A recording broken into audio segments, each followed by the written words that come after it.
Okay, now standard 10, first exercise is chemical reaction and equation. यहाँ पे हम लोग रासायनिक रिएक्शन के बारे में समझेंगे कि किस तरह से बहुत सारा बदलाव होता है। आप देखते होंगे कि यस्टरडे नाइट का खाना अगले दिन स्पॉइल हो जाता है। आप देखते हैं कि लोहा बाहर पानी में भीगते भीगते एक दिन जंग लग करके खराब हो जाता है। ऐसे ढेरों सारी चीज, आपके निरंतर ग्रोथ, आप बाल कटाते हैं, बाल बड़े हो जाते हैं, बढ़ जाते हैं। आप देखते हैं कि तरह तरह की चीजें फूड्स में आप देखते होंगे, कुरकुरे पैकिंग पे सब जगह एक्सपायरी डेट लिखा रहता है। आखिर ऐसा क्यों? आखिर ऐसा क्यों? आखिर ऐसा क्यों होता है? इसी चीज की हम चर्चा इस चैप्टर में करते हैं। ध्यान से हमारे सारे लेक्चर को आप सुने, आप पाएंगे कि केमिकल रिएक्शन को हम आसानी से सॉर्ट आउट कर सकते हैं, आसानी से पता कर सकते हैं कि किस संदर्भ में केमिकल रिएक्शन होती है। यानी व्हाट इज केमिकल रिएक्शन? पहला तो केमिकल रिएक्शन, उसके बाद इससे रिलेटेड इक्वेशन को समझें। आज हमारा कॉन्सेप्ट भी सिर्फ और सिर्फ केमिकल रिएक्शन एंड इक्वेशन के बेसिक कॉन्सेप्ट पे है।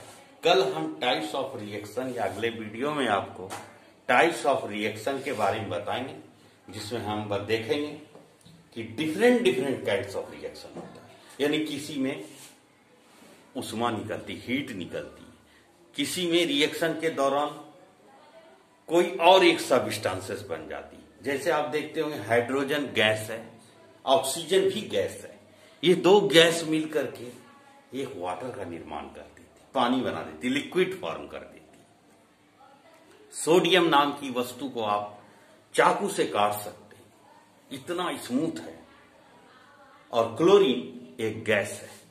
बट ये दोनों जब मिल करके सॉलिड क्रिस्टल हमारे हाथ में आ जाता है, जिसको हम लोग NaCl कॉमन साल्ट या खाने वाला नमक कहते हैं, और इसको केमिस्ट्री हम लोग सोडियम क्लोराइड के नाम से बुलाते हैं। तो what is chemical reaction? So chemical reaction are the process, कह सकते हैं यह एक प्रोसेस है, ये एक प्रोसेस है जिसमें नया सब्सटेंसेस फॉर्म होता है और एक नई प्रॉपर्टीज भी बनती है। यानी reaction are the process in which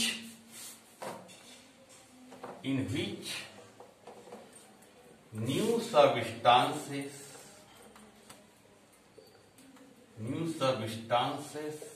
is formed.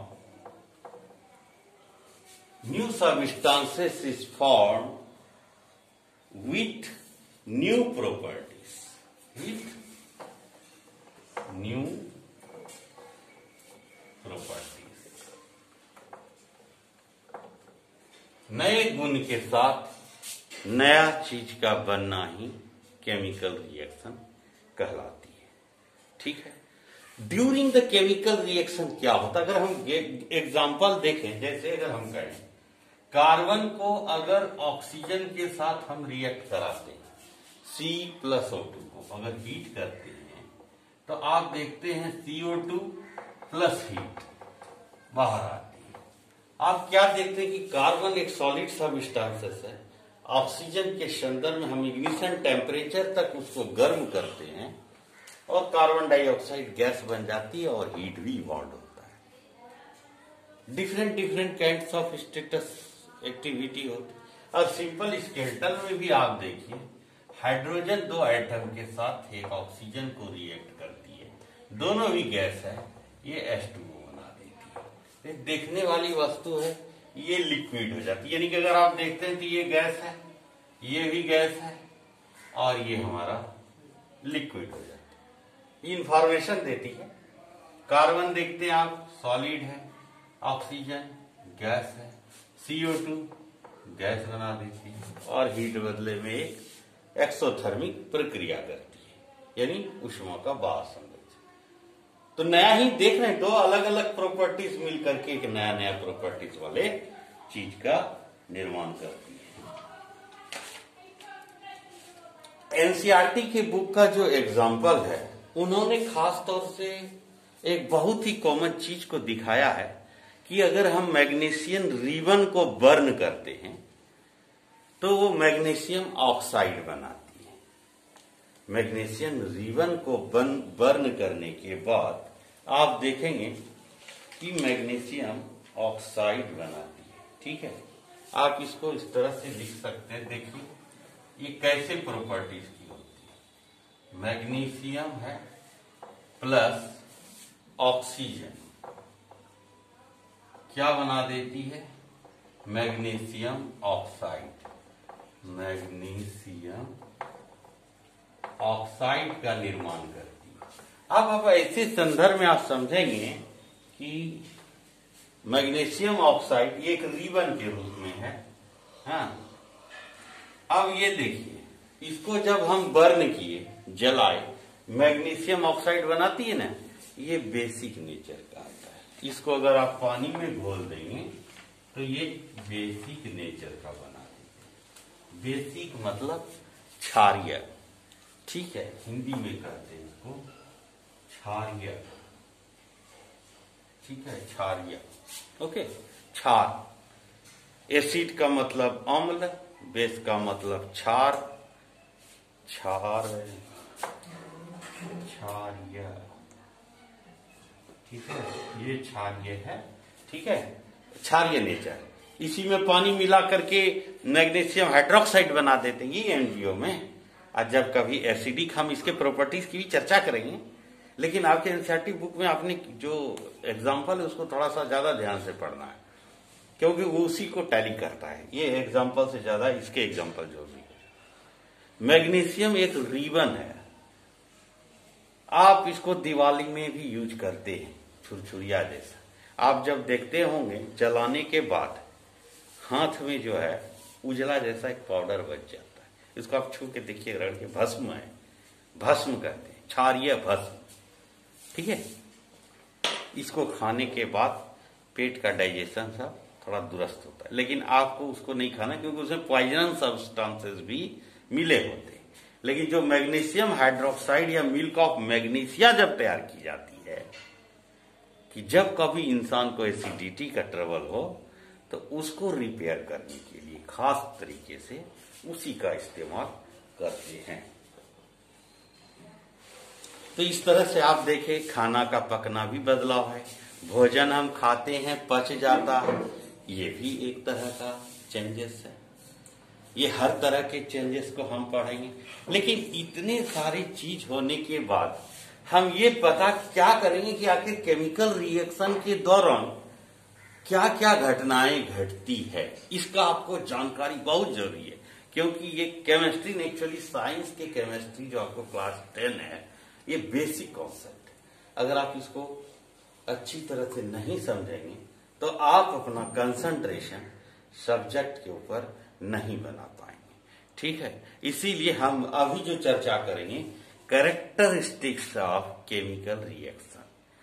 क्या होगा इसमें? Evolution of gas, temperature increasing होगा, स्टेट चेंज हो जाएंगे, उस सब की छोटा छोटा एक लाइन में हम व्याख्या करेंगे। जरा ध्यान से आप वीडियो को पूरा देखिए, बीच बीच में ये आप नोट करते जाइए छोटा छोटी बातें, ताकि आपका कंसंट्रेशन बना रहे। पॉज करो, चलो ध्यान, फिर से स्टार्ट कर लो। ठीक है। Evolution of gas, formation of precipitate, change in colour, change in temperature और चेंज इन स्टेट, ये सारी घटनाएं, बहुत सारी घटनाएं इस तरह की है। ठीक है, यानी कि अगर हम कहें कि पहला अगर टॉपिक हम देखें कि ये गैस कैसे बनता, कुछ एग्जाम्पल में बताता हूं जो आप डेली लाइफ में देखते हैं, जो दैनिक जीवन में ये इंपॉर्टेंट है। जैसे खल्ली चूना, चूना जो होता है पान वाला,